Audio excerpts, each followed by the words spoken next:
देखिए, जेल में डालने का जो प्रावधान है वो एनडीए सरकार ने नहीं बनाया है, वो सालों से यहां चल रहा है। दूसरी बात कि ये जो आपने कहा कि गंभीर आरोप की व्याख्या क्या होगी, तो उसमें हमने व्याख्या कर दी है कि 5 साल से ज्यादा सजा का जहां प्रावधान है वहां पर उनको पद छोड़ना पड़ेगा। कोई छुटपुट आरोप के लिए पद नहीं छोड़ना है, मगर जिन पर करप्शन के आरोप है या 5 साल से ज्यादा सजा के आरोप है, ऐसे मंत्री, मुख्यमंत्री या प्रधानमंत्री जेल में बैठकर सरकार चलाए, ये कितना उचित है। पर दोष के ऊपर कैसे कर सकते हैं? पहले मैं आपको सिद्धि तो हो जाए ना। मैं आपको बताना चाहता हूं, आज भी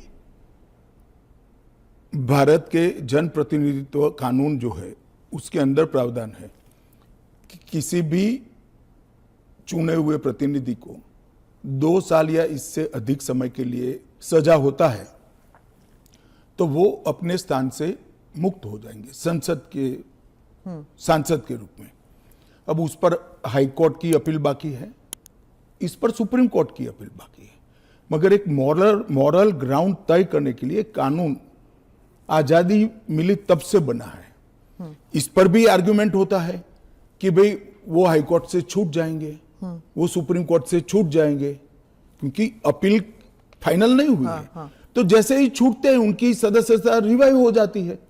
कई सारे लोगों की सदस्यता समाप्त हो गई और तुरंत रिवाइव भी हुई, ऊपर से सजा का स्टे मिलने के बाद। पर इस दौरान उनका राजनीतिक कुछ नहीं होता है ना सर। सत्येंद्र जैन का देख लीजिए, उनके 4 साल कौन लौटाएगा? उनकी जो पॉलिटिकल लाइफ है वो तो खत्म हो गई ना। नहीं, मगर 4 साल तक उनको जमानत नहीं मिला, केस अभी चालू है। हाँ, तो पर उसके बाद सीबीआई का जो रिपोर्ट है वो कोर्ट ने एक्सेप्ट कर लिया ना। आप भयंकर भ्रांति में हो। जिस एफआईआर में वो 4 साल जेल में रहे, वो एफआईआर में क्लोजर रिपोर्ट नहीं भरी गई। क्लोजर रिपोर्ट 2022 के केस में भरी गई। जिन 4 केसों में वो जेल में गए थे और लंबे समय तक रहे, वो 4 केसों में सीबीआई ने चार्जशीट किया है और वो ट्रायल फेस कर रहे हैं। मगर आप पार्टी के प्रोपेगेंडा का आप शिकार हो। सत्येंद्र जैन जी को जिस केसों में लंबा समय जेल में रहना पड़ा, वो सारे के सारे केसों में चार्जशीट हुआ है और वो ट्रायल फेस कर रहे हैं।